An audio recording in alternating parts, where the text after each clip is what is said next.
За бүгдээ өнөөдөр хамтдаа Үүс номын 11 дугаар бүлгийн 19-с 30 дугаар ишлэгийг уншнаа.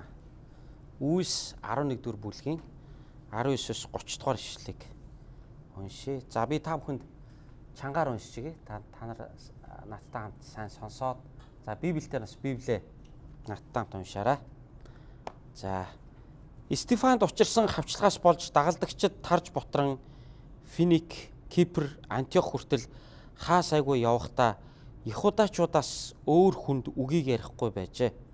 Харин тэдний дундах Кипр, Кринигээс гаралтай зарим дагалдагчид Антиохт очисон хойноо өөр үндэстнүүдэд эзэн Есүсийн сайн мэдээг тунхаглан ярьж эхэллээ.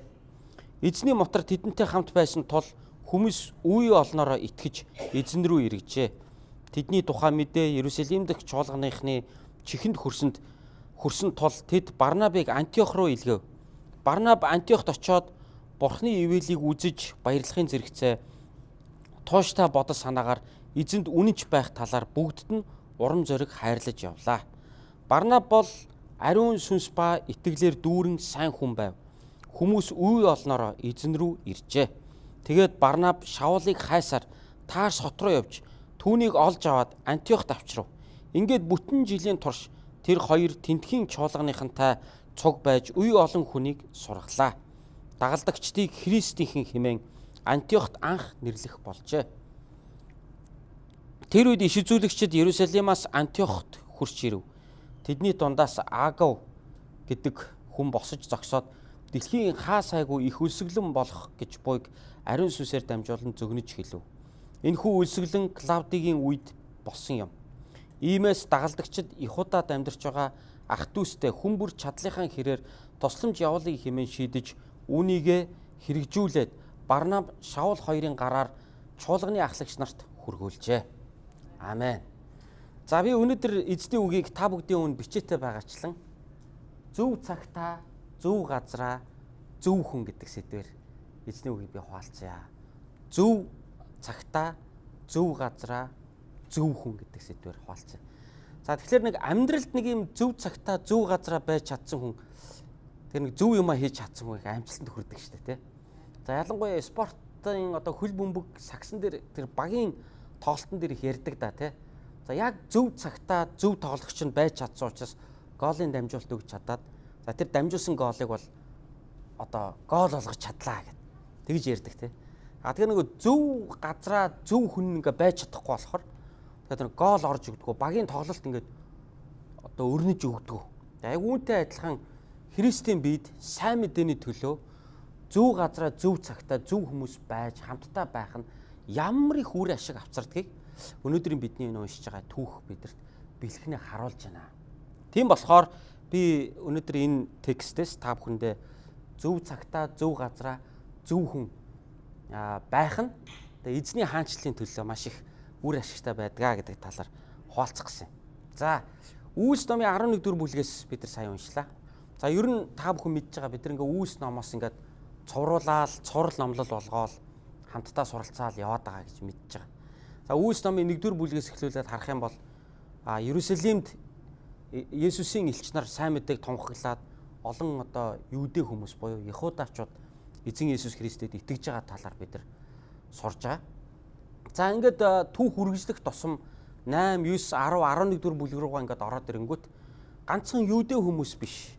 Тухайн үеийн Ромын эзэнт гүрэн даяар байсан өөр үндэстнүүд Есүс Христэд итгэж эхэлж байгаа тухай түүхийг бид нар одоо хамтдаа уншиж байна. За жишээлбэл 8 дугаар бүлэг дээрээс бүр хаа байсан Этиоп улсын сангийн сайд хүн. Одоогийн манайхаар бол сангийн сайд шүү дээ. Этиопийн хатан хааны сан хөмөргийг хариуцдаг тайган төшмөл хүн Есүс Христэд итгэж байгаа тухай 8 дугаар бүлэг дээр гарч байгаа. За тэгвэл өнгөрсөн бүтэн сая өдөр бид нар хамтдаа Ромын 100 цэргийн дарга Итали хүн Корнил гэдэг хүн өөрийнхөө гэр бүлийнхэнтэйгээ найз нөхдөөрөө бүхэл бүтэн гэр бүлээрээ хамаатан саднараа Есүс Христэд итгэж байгаа нэг тийм түүх үйл явдлыг харсан бол өнөөдөр 11 дугаар бүлэг дээр харь үндэстний бүхэл бүтэн сүм чуулган үүсэж байгаа талаар хамт уншиж штэ. За тэгэхээр Үүс 8 дугаар бүлэг дээр нэг хүн буюу Этиоп хүн Есүст итгэсэн тухай уншсан. 10 дугаар бүлэг дээрээс болохоор 2 дугаарт нь 10 дугаар бүлэг дээрээс Корнел гэдэг Ром хүн тийм ээ гэр бүлээрээ Есүст итгэж байгаа тухай уншсан. Тэгвэл одоо 3 дугаарт нь буюу одоо 11-р бүлэг дээрээс бид бүгд бүтэн харь үндэсний Христ итгэгчдийн чуулган бий болж байгаа талаар уншиж байгаа байхгүй.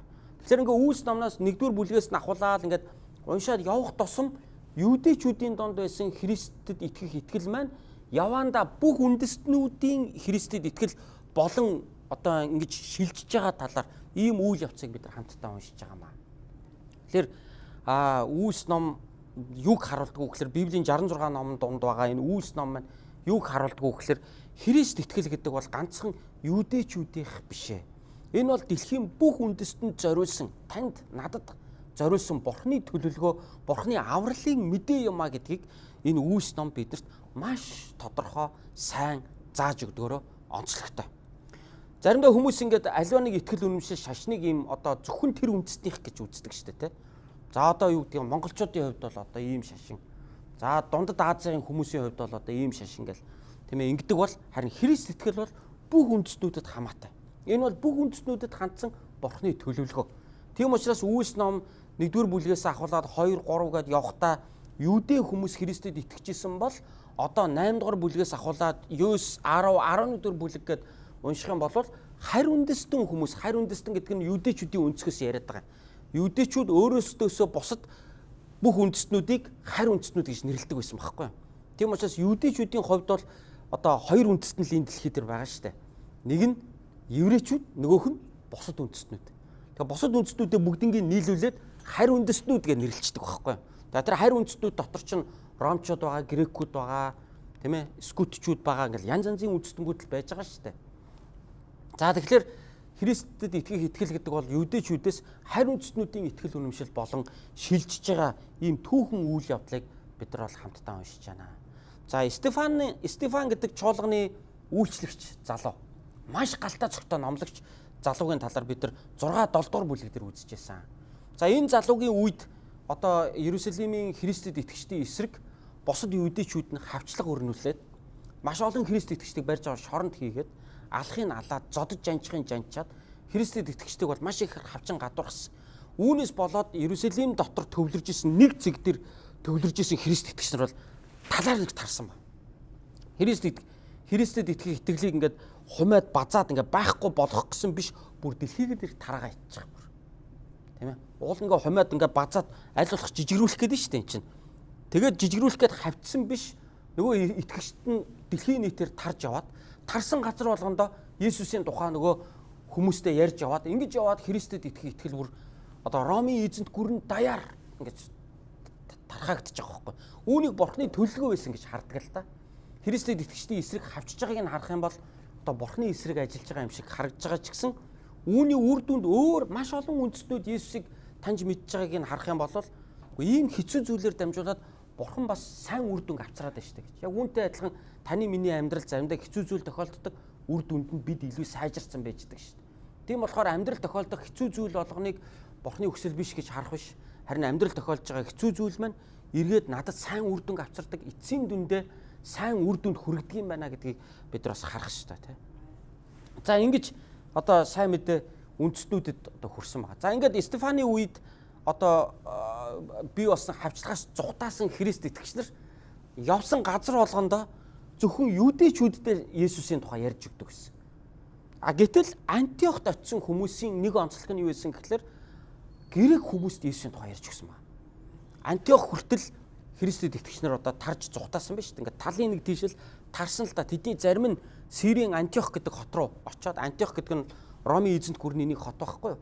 Одоогийнхоор бол одоо Сир улсын нэг хот байхгүй юу? Одоо их алдартай хот. За тэгээд энэ Антиохт очиод тэгээд нөгөө Христэд итгэгч нар чинь юудэ биш хүмүүст Есүсийн тухай ярьж эхэлсэн байна. За энэс болоод нөгөө юудэ биш грек хүмүүс Есүс Христэд итгэж эхэлсэн. Ингээ маш их олноороо цугладаг болсон. Яг л Бурхны мотор тэднэртэй хамт байсан учраас эзэн тэдрийг ивээсэн учраас маш олон хүмүүс эзэн рүү гим нүглээ гимшиж нэрээ Есүс Христ нэрээ Бурхан байдгийн байна гэж гим нүглээ гимшиж тэр гимт амьдралаасаа буцаж Бурхан руугаа маш олон хүмүүс ингэж эргэж ирсэн байна. За энэ мэдээг Иерусалимд байсан элч нар сонссон байна. Есүсийн нөгөө 12 элч нар буюу 12 номлогч нар маань Антиохт юу болоод байгаа талаар мэдээг сонсож байгаа. За ингээд сонсонгуудаа яаж яах гэхээр тэд нар Барнаб гэдэг хүнийг илгээж байна. За Барнабын тухай бид нар өмнө нь 2 удаа сурцсан тийм үү? 5 дугаар бүлэг дээр Барнаб гэдэг хүн гарч ирээд 4 дугаар бүлгийн төгсгөл дээр Барнаб гэдэг хүний тухай анх гарсан. Энэ хүн яасан гэхээр эдлэн газараа зараад шууд чуулгандаа хандив болгож өгөөд тэрүүгээр нь ядуу хүмүүсийг хооллоод тэгээ Барнаб гэдэг хүн бол чуулган дотроо бол ийм бусдыг босгон байгуулж урам зориг өгдөг төрлийн бэлэг авьяастай тийм хүн байсан. Өөрийнх нь жинхэнэ нэр бол Барнаб биш шүү дээ. Яг жинхэнэ нэр нь бол Йосеф байхгүй юу? Тэгээ Барнаб гэдэг хочтой хоч нэр байхгүй юу? Энэ ямар утгатай нэр вэ гэхээр тайвшрал буюу урам зоригийн хүү гэсэн утгатай үг. Яг л хүмүүсийг дандаа тайвшруулж авдаг. Хүмүүс дандаа урам зориг өгч идэг. Бага мөнгө хүртэл сүм чуулгандаа өгөөд бусдыг дэмжин тэтгэж ерөөсө бусдыг маш их босгон байгуулдаг хүн учраас бүр сүүлдээ цуглааныхаа донд бүр алдартай болсон. Ямар алдартай болсон гэхээр Барнаб буюу урам зориг тайвшрлын хүү гэдэг нэртэй болсон. Тэгээ энэ хүн чинь Паулыг Есүс Христэд итгэсний дараа Иерусалимийн чуулгантай анх холбож өгсөн хүн. Талаар бид нар сурч ирсэн. Паул буюу одоо Шаул маань Христийг эсэргүүцдэг нэгэн байсан. Тэгээ Есүст итгэснийхэн дараа Христ итгэгчнэр Саулыг хүлээж авахгүй байсан. Тэгээ энэ хоёр хоорондоо ингэж одоо нөгөө холбогдож чадахгүй байхад нь энэ холбоосыг хэн хийж өгсөн бэ гэхээр нөгөө Барнаб маань хийж өгсөн байна. Тэгэхээр Барнаб нэрээ ямар чухал ийм үе мөчийг хооронд нь холбодог судас ширмсчиг чухал үүргийг гүйцэтгэдэг хүн байсан бэ гэдг нь эндээс харагдаж штэ тийм ээ. Тэгэхээр ер нь Христ итгэгчдийн чуулган донд Барнаб шиг хүн байхад тэр чуулган маш ихээр өсдөг. Яг л хүнд их санаа тавьдаг, хүнийг их босгон байгуулдаг, бусдтай их үйлчилдэг, хэрэгтэй үед нь хэрэгтэй газар очиод хүнд ингээ урам зоригийг өгдөг. Ийм учраас хүмүүс л маш босгогдсон байгуулагддаг. За ингээ Барнаб маань одоо Иерусалимийн чуулганыг Саултай холбож өгчээсэн. Энэ бол 2 дахь түүхэн байсан. За тэгвэл одоо 3 дахь түүхэн гарч байна. Яасан гэхээр Иерусалимийн чуулганы элч нар нөгөө Антиохт бий болж байгаа чуулганы тухай сонсоод тэгээд Барнабыг илгээсэн. Яг тэгвэл Антиохт хүмүүс маш их Есүст итгээд бөөнөрөө цуглараад байдаг. Тэнд нь номлогч байхгүй. Пастор байхгүй. Зааж сургах хүн байхгүй. Яг ийм байдалтай удаан байх юм бол тэр чуулган чи яах вэ? Яванда тараад байхгүй бол. Нөгөө моментум алдагдана, тийм үү? Яг нэг гой болоод ирэхэд нь тэнд зөв хүн нь очих юм бол яах вэ? Чуулган улам илүү эмгцэгцтэй болно. Христэд итгэл нь улам илүү зөв суурин дээр суйрлагдана, улам сайн болно. А яг тийм үед нь зөв хүн зөв газараа байхгүй болохоор яах вэ? Хий эргэж байгаа л тэгэл тараад бутраад алга болчихно. Иймэрхүү маягаар алга болсон чуулгануудаас зөндөө байдаг штэ. Ер нь тэнд сэргэлт осно л гэн энд сайн мэдээ тарагдаад хүмүүс нэг хэсэгтээ амар цуглаж ирсэн штэ. Тэгээ яасан гэхээр тэгээ байхгүй болчихно. Ийм яриа би зөндөө сонсч ирсэн. Тийм үү тэгээ уул хайрын юм ямар даачин хайрын юм гэж бодогдоод штэ. Одоо над чиг хүнд болол энэ чинь чуулганыг ингэж үүсгэн байгуулж байгаа юм хүмүүст бол тий. Яасан юу болсон гэвэл бидэрт чинь тэгэл заах хүн байхгүй тэгэл нэг сайхан сэтгэлээрээ л нэг цугласан хэдэн хүнийг хэсэг явдаг юм байна л та. Тэгээд их ч нөгөө Библийг мэдэхгүй, заах хүн байхгүй, Христ итгэл гэж юу вэ гэдгийг системтэй ойлгох хүн байхгүй, үлгэрлэн дуурайлж дагуулах хүн байхгүй, удирдахч байхгүй газар яадаг вэ гэхээр сүүлдээ нөгөө хүмүүс чинь хоорондоо одоо муудалцд юм уу яад тийм тэгэл янз янзын юм болол эсвэл нэг хүн тэр дундаас юугаа мэдэхгүй нэг хүн тодорч гарч ирээд буруу зүрүү юм яриад тэр нэг чуулганыг самраа хийчихдэг гэсэн. За гэтэл яг зөв цагт нь яг зөв газар нь Иерусалимаас Барнабыг илгээж байгаа байхгүй. Сонсоод тэнд юм болоод ишүү гэдгийг сонсоод Барнабыг илгээсэн.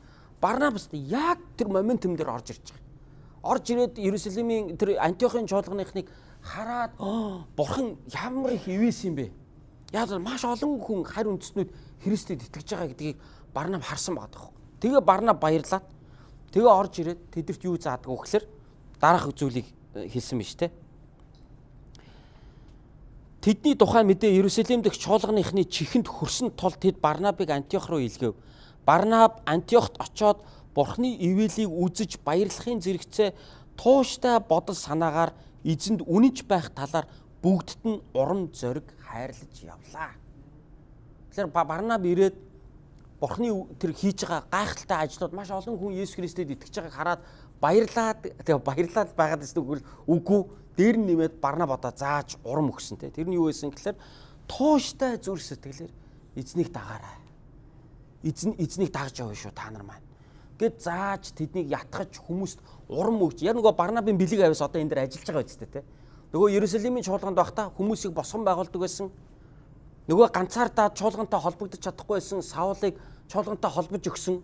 Нөгөө нэг бэлэг авьяас нь одоо яг энэ Антиохын чуулган дээр ирээд яг тэр бэлэг авьяас нь ажиллаж байгаа. Юу гэвэл одоо яг Есүс Христэд итгээд одоо яах вэ гэж байгаа хүмүүст бол юу гэхээр тууштай сэтгэлээр, тууштай бодол санаагаар яг энэ замаараа явна шүү гэдгийг заасан. Яагаад гэвэл хүмүүс нөгөө тууштай байх ёстой гэдгээ мэдэхгүй учраас яг хэсэг цуглаал, хэсэг бужигнжааснаа тэгэл тараа авчих шүү дээ. Нөгөө итгэлээрээ тууштай амьдрна гэдэг юм байхгүй. Тэгээд зарим ингээд нэг гон сэргэлт болоод ингээд сэргэлтийн галаа алдсан газруудад ирээд ингээд сураг сонсоход тэр цуглаан чи би болно явж ирсэн шүү дээ гэдэг. Энийг ярьдаг хүмүүс зөндөө үйдэг. Тэгэхээр тууштай яваагүй. Тэ? Уулнастай цагтаастаа манайч ч өстө 30 40-лээ цугладаг байлаа энэ гэл. Гой юм сонсогдно. Тэгээ яасан? Тэгэл ингээл хуваагдал тараал бутраал ингээл байхгүй болчих. Нөгөө тууштай энэ итгэлээрээ явна шүү гэдэг юм тэнд байхгүй учраас яасан би ч уулна анх сайн мэдээдтэй сонсоод очоод залбирсан чинь ингээд нулимс гараал ингээл уйлжээлаа шүү дээ. Тэргээл юм ярьдгийг. Тийм үү? Тэгээ чи яасан гэсэн. Тэгэл тэгэл тэр үедээ тэгэл дууссан тий. Байхгүй тэгээд. Тэгээ одоо цуглаандаа ирэхгүй мө одоо ингээд тэр итгэлээ сэргээгээд тэгэхээр хөрцөн. Тэр үеийн гал ингээд тэр үедээ нэг авалцаал ингээд нэг пар гал бахгүйсэн юм шиг байна. Одоо нэг сонингийн цаасаар нэг гал асаахад нэг пар гал тэгэл цаашаа гал удаан хугацаанд байдаггүй шүү дээ. Нэг дүүрс гэж нэг асаал тэгэл баах. Тэгээ одоо ирэхгүй мө одоо ингэхгүй мө одоо тэхгүй мө гэхлээр тэгэл холтойгоо хэлээд итцэн. Нөгөө сэргэлт байхгүй. Одоо хорвогийнхын замаар явцсан нөгөө юугаар ярих юм бол нөгөө нэг дөрвөн янзын нэг хөрсөн донсон дөрвөн янзын үр өгдөг та. Нэг нь зам дээр унаад шуу ирээ түүгээд идчихдэг. Нэг нь болохоор шарилжин донд унаад, нэг нь чолоон донд унаад, нэг нь яг сайн өрсөн донд унаад дөрвөн төрлийн газар унсан үр. Христ итгэгч хүмүүсийн дөрвөн хувь тавилантай нөгөө шуу ирээ түүгээд идчихдэг хүмүүс нь бол яадгүй нэг чихэр оруулаад нөгөө чихэр гаргасан. Өөч ойлгаагүй. Нэг юм Есүсийн тухай нэг юм яриалаасан. Ямар ч ойлголт байхгүй. Хүмүүсийн тухай ярьж байхгүй юу? Гэтэл нөгөө шарилжин донд унсан үр чинь яадгүй гэхэлэр жоохон ургадсан байна л да. Ургахгүй ш, ургадсан байна л да. Сонсоол итгэхгүй ш, бас итгэдэг юм байна л да. Тэр нөгөө шарилжиндээ бариулцдаг. Хажууд нь олон шарилж байгаа болохоор нөгөө шарилж нь хамаг шим шүүсээс ороод нөгөө үрний ч өксөлтөнд зогсчдаг. Тэгэхээр зарим Христ итгэгч нар юм шарилжиндээ бариулсан итгэгч нар байдаг те. Би итгэгчд уулна гэлдэгдэг те. Би гайхах нөгөө хорвогийн нөгөө юмдаа ингээ хамаг цагаа зориулаад хамаг ирч хүчээс оруулаад тэгээд өөрийнх нь итгэл байхгүй, бурхнаач мэдэхгүй, тэгээд яаж амьдрах ёстойгооч мэдэхгүй уул нь болол ингээд ингэжээс гэд ингээ үлдчихдэг. Гэтэл зарим нь нөгөө чулуун донд онсон үр шиг болчдөг тийм ээ. Тэрний ядгүй гэхэлэр чулуурхах газар чинь үр унахаараа бас соёолоод ургад юм байна л да. Тэгвэл нар гарангуут ядгүй гэхэлэр тэр нөгөө нэг чулуутай газрын чинь хөрсөн нимгэн бит юм байна. Доошо гүн биш. Нимгэн бит юм байна. Тэгээ нэг нар гараад хөрсний өнгөн давхарга ингээ хатна штэ. Тэнгүүт нэг гүйхэн ийм нөгөө өнгөн давхарган дээр байгаа юм богинохон нөгөө үндсэн нөгөө өнгөн давхарх нь хатахад хамт хатчихдээ байна л да. Доошоо гүн биш учраас доороос шим тижээлээ татаж чадахгүй. Жоохон нар гарангууд хамтдаа гатаад ингээд өгсөлт байхгүй. Энэ юу гэсэн үг вэ? Амьдрал жоохон зовлон ирэхэд тэгээд баахгүй. Ямар суур баахгүй. Тэгээд дуусаа. Байхгүй. Нөгөө Есүсийг мартаад алга болсон тийм ээ. Яг л үүнтэй зөвлөс. Харин сайн хөрсөнд онсон үр нь яадгүй гэхэлэр 30, 60, 100 дахин ургацаа өгдөг юм а гэж хэлсэн байхгүй. Тэгэхээр энэ одоо тэрнтэй зөвлөдөд харах юм бол Антиохын чуулганыг нэг шарилжин дотор онсон үр болохоос нь өмнө тэр чулуурхаг хөрсөн донд үр болохоос унсан үр болохоос нь өмнө Барнаб ирж арга хэмжээ авч байгаа байхгүй. Яг зөв газараа зөв хүн нь ирээд яг зөв цагтаа нөгөө хүмүүсийг урамшуулад өгөнгөт цаашаа итгэлээр явж байгаа байхгүй. Тэгээ цаашаа итгэлээр явах битгий хэл бүр ингэж явахтаа бүр бусдыг ивэдэг чуулган болж өөрчлөгдөж байгаа. Антиох цуглааныг харах юм бол та нар хардаа тэр төгсгөлийн хэсэгтээ харсан шүү дээ. Иерусалимаас хэсэг ах дүүнэр иш үзүүлэгчид ирээд өлсгөлэн болох гэж байна гэж иш үзүүлсэн. Тэгээ энэний дагуу яасан гэхээр Антиох цуглаан маань итгэгч болгон хандив нийлүүлээд Иерусалимийн чуулганыг итгэгч ахын дүүсийнхаа санхүүгээр дэмжлээ гэж энэ дэр бид нар сайн уншлаа шүү. Тэгэхээр энэ чуулган маань өсөө зогсохгүй бусад чуулгануудаа ивэдэг. Нөгөө төрүүлж гарсан чихнээс сүулдэж ургасан эвэр урт гэгчээр Иерусалимийн чуулган ч уулан төрүүлж эхэлсэн шүү дээ. Антиохын цуглаан чинь дараа нь байгуулагдсан шүү дээ. Гэтэл дараа нь байгуулагдсан чуулган маань өмнө нь байгуулагдсан чуулганаа одоо ивент итгэж байгаа байхгүй. Тэ санхүүгээр ивэж тэнд байгаа өсөглөнд нэрвэгцэн тэр ган зодод авцсан тэр газар орон нутгийн чуулганаа итгэж ахын дүүсрийг дэмжиж байгаа ийм гайхалтай чуулган болж чадчих шүү дээ. Тэ. Тэгэхээр чуулган бол ингэж л өсөх хэрэгтэй байна шүү дээ, тийм ээ. Тэгэд Барнабын хувьд бол бас ганцаараа үйлчлэх тэгвэл үгүй. Донд нь нөгөөх чинь ингээд хүмүүсийг зааж сургаж ястаа бас яг өөрийнх нь бэлэг аваас дотоод ирж байгаа байхгүй нөгөөх чинь. Манер бол зөвхөн л нэг урам өгдөг босгон байгуулдаг юм урам өгдөг төрлийн хүн. Юмыг бол дандаа нэг урмаар яваад иж бас болохгүй шүү дээ. Дандаа толгойг нь хилээд байвал юм чинь бас яг хэсэг гой явж байгаа дагвар бороо тийш бас хазаагаа явчих эрсдэлтэй. Тэгвэл Барнаб их гярхаа. Тэрийг олж харангуйтаа өөрөөс нь өөр бэлэг авьяастай. Магадгүй бүр үгийг бүр нарийн заах чадвартай. Бүр яг тэр үгийн одоо бурхны үгийг бүр чуулганд бүр нарийн бүр яг сайн заах чадвартай. Өөрөөс нь өөр хүнийг Барнаб олж ирэх ёстой гэдгийг ойлгосон. Тэгээ манерт хин санаанд нь орсон. Нөгөө Саул найзын санаанд орсон. Паул найзын санаанд орсон. Тэгээ манер Тарс руу давхиччаад өөр хот руу Тарс руу давхиччаад Паулыг хайж олоод Паула цаан чинь Антиохт бөө юм болж байна. Чуулган байгуулагдсан. Хэвээ божигнж байна, боцолж байна. Найз нь хэвээ очоод хэвээ тэднийг хэвээ урамшуулаад зоригжуулаад ганцгаартаад байна. Хамт явъя. Тэгээд Паулыг дагуулад тэгээд Антиохт буцаж ирж байгаа. Бид нар хамтдаа уншсан биз дээ. Барнаб Антиохт очоод Бурхны ивэлийг үзэж баярлахын зэрэгцээ тууштай бодол санаагаар эзэнд үнэнч байх талаар бүгдд нь урам зориг хайрлаж явлаа. Барнаб бол ариун сүнс ба итгэлээр дүүрэн сайн хүн байв. Хүмүүс үе олноороо эзэн рүү иржээ. Тэгээд Барнаб Шаулыг хайсаар Тарс хот руу явж түүнийг олж аваад Антиохт авчрав. Ингээд бүтэн жилийн турш тэр хоёр тентхийн чуулганыхантай цуг байж үе олон хүнийг сургалаа гэж шүү дээ. Тэгэхээр одоо Барнаб нь яаж юм гэхээр Шаулыг дуудаж авчраад Шаул буюу Саулыг дуудаж авчраад тэгээд Саултай хамт бүтэн 1 жилийн турш Антиохын чуулганы итгэгч болсон тэр олон грекүүдэд зааж байгаа. Яг тэгэхээр Саулын нэг давуу тал нь грек хэлтэй байсан байхгүй. Саул ч өөрөө Ромын иргэн, еврей хүн мөртлөө төрхтөө л Ромын иргэн. Ээж аав хоёр нь аль хэзээний ногоон картаа. Ээж аав хоёр нь аль хэзээний иргэн, citizenship болцсон. Аль хэзээний иргэншлээ авцсан.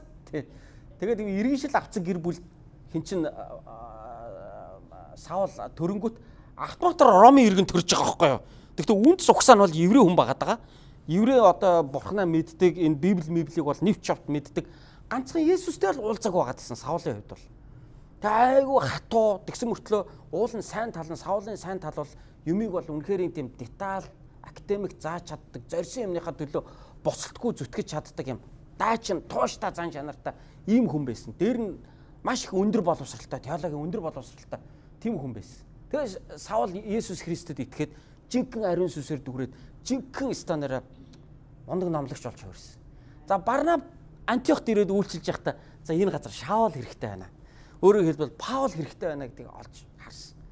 Би бол ганцаараа бас хангалттай биш байна гэдгийг олж харсан. Ингээд Барнаб Тарс руу явж чад. Тарс бол одоо Паулын төрлөх хот байсан. Тэгээ Паулыг олж авцраад хамтдаа Антиохын цуглаанд хамт үйлчилж байгаа. Яг гэвэл Паул бол грекээр ярьдаг. Тэр бол аль хэзээний грек хэлтэй. Тэгээ хоёр хэлээр флюент байсан шүү дээ. Одоо энэ Нью-Йоркийн энэ солонгос чуулгануудад чинь хоёр хэлээр флюент ярьдаг номлогч нар их ховор байд юм ба шүү дээ. Тэ? Англиараа мундаг ярьдаг, солонгосоор мундаг ярьдаг номлогч нар энэ солонгос чуулгануудад чинь дунд их ховор байд юм байна.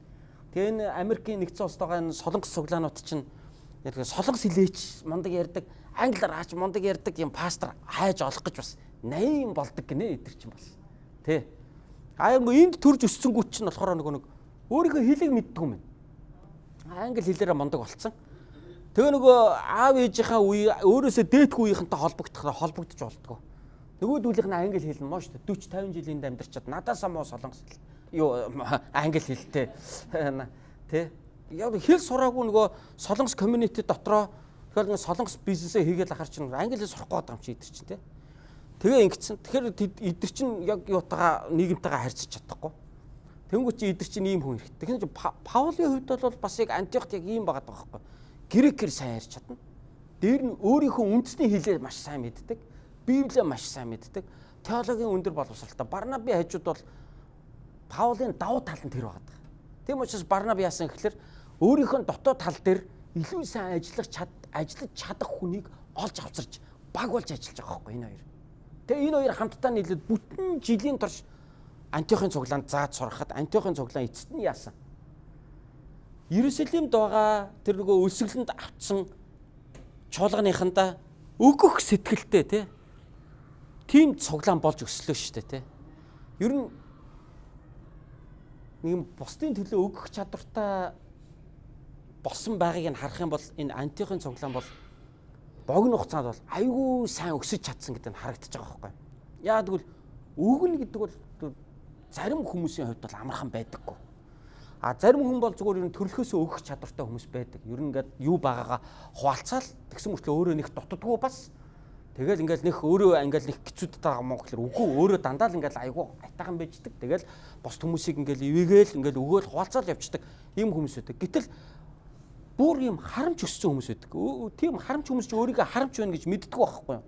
Өгч чаддгүй, багаасаа хуваалцаж сураагүй, айлын ганц нэг хүүхэд байдаг болооч тэгдэг юм уу? Эсвэл одоо юу гэдгийг нэг тэгээ өгсөн хүмүүс чинь өгч хуваалцаж чаддгүй. Өгөхөр л өөрөө хоосрол би дараа нь яах юм ингээл гिचүүдэл ийм байдалд орж ирэл өөх гэхлээр л буруу юм хийгээд байгаа юм шиг өг гэж ярьж байгаа хүн дуурыг хүргээл те. Тэгэл нэг өг гэж яриад байгаа хүмүүсийн дунд орчхороо би яг зөв газараа байна уу гэж байдалд ороод те ер ингээд сандраал эвгүй өргөөл игдэг төрлийн хүмүүс байдаг те. Христийн цуглаанд хүрээд ирэхээр өг гэж номлоод байдаг. Чи өгвөл бурхан чамд өгнө гэж хэлдэг те. Хэрвээ та бусдын төлөө өгж бусдыг ивэх юм бол бурхан өөрөө таныг ивэнэ гэж хэлдэг. Тэгвэл зарим хүмүүс бол яг итгээд тэрүүгээр хийгээд ивэгддэг бол зарим хүмүүс итгэж чадахгүй. Ингээд ийм нөгөө 50 байдал нь алдагдаад нэг л духгүй оргиод тэгээ байж чадахгүй тохиол бас байдаг.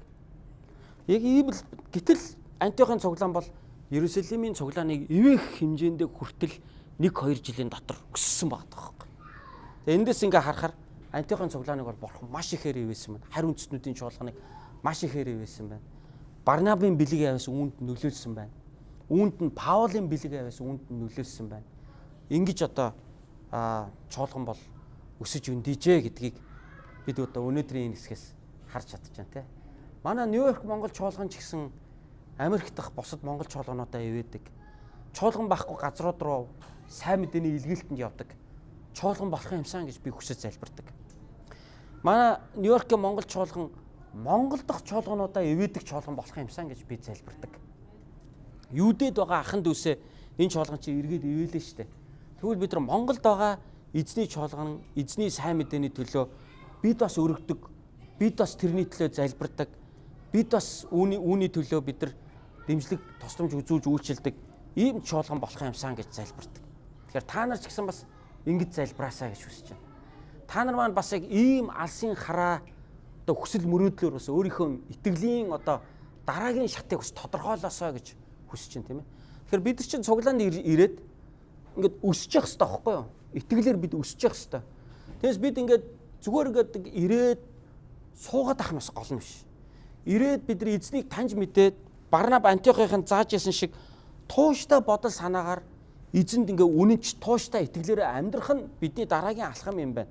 Хүн нэг удаа итгээд тэгээд ингээ дараа нь амьдралын нэг зовлон жаргал ирэнгүүт ингээ мартаад алга болчдөг биш.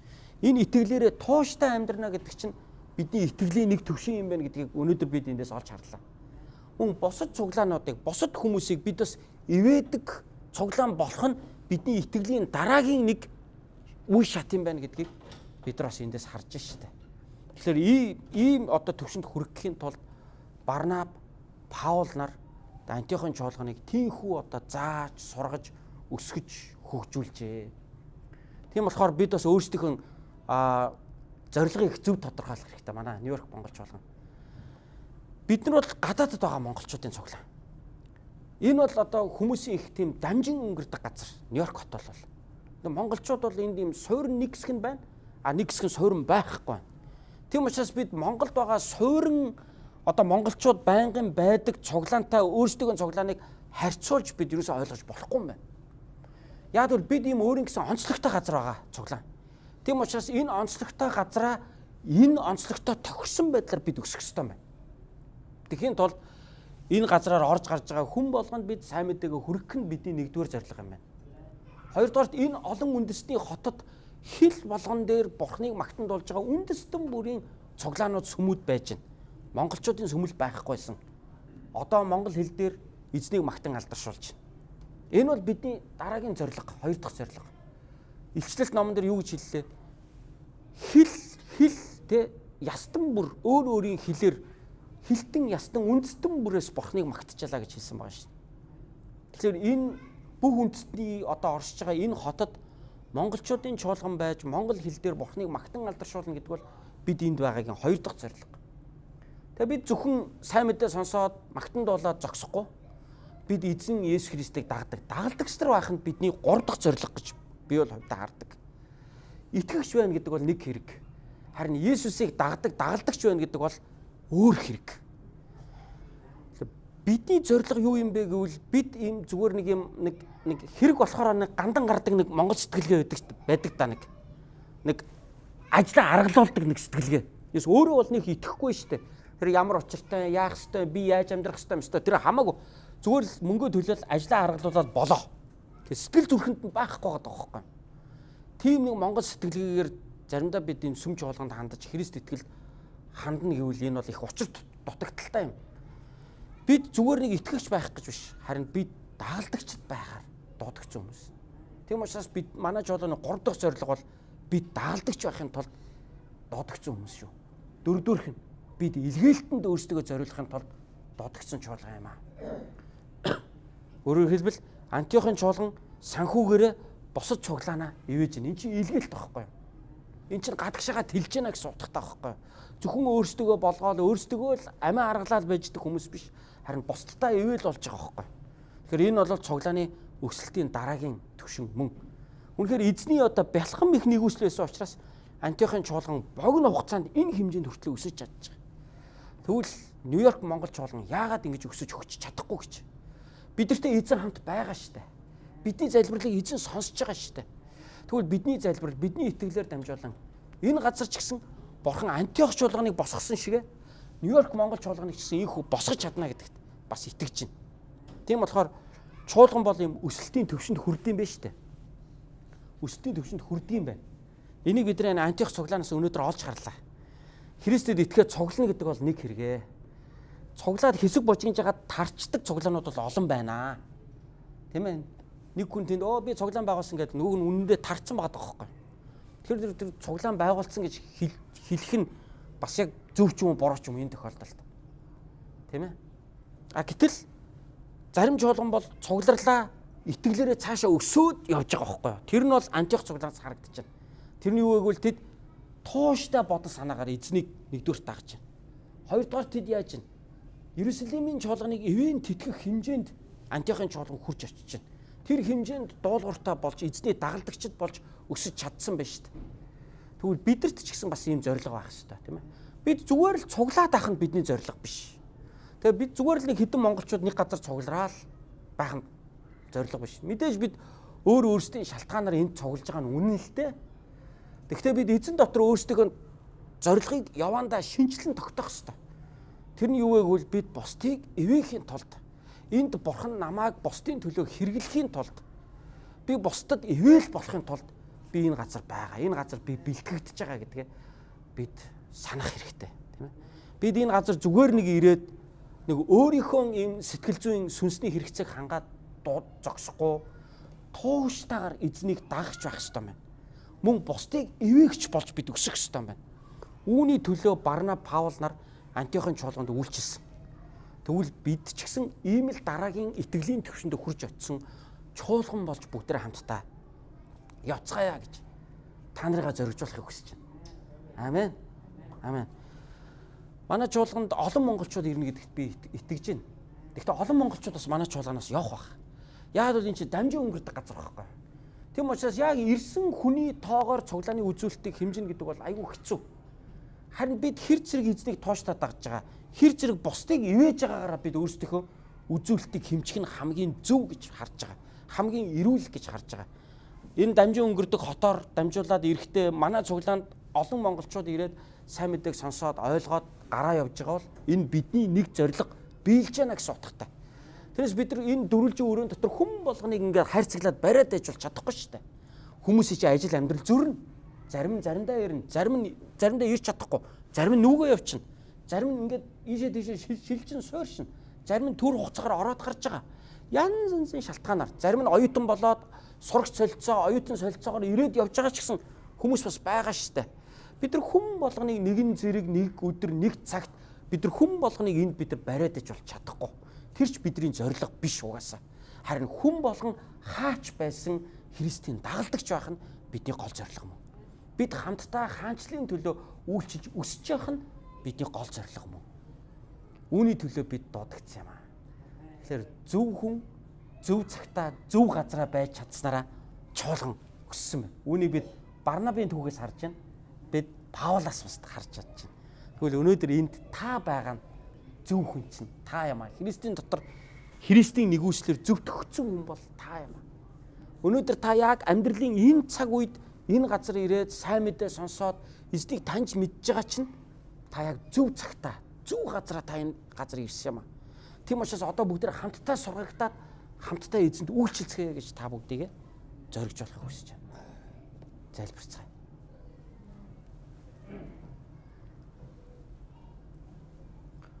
Ерөөсийн Тэнгэрлэг эцэг минь тандаа баярлалаа. Эзэм та үнэхээр чуулганаа босгон байгуулдаг. Та Антиохын чуулганыг босгон байгуулсан шиг та Нью-Йорк, Монгол чуулганыг маань босгон байгуулаач.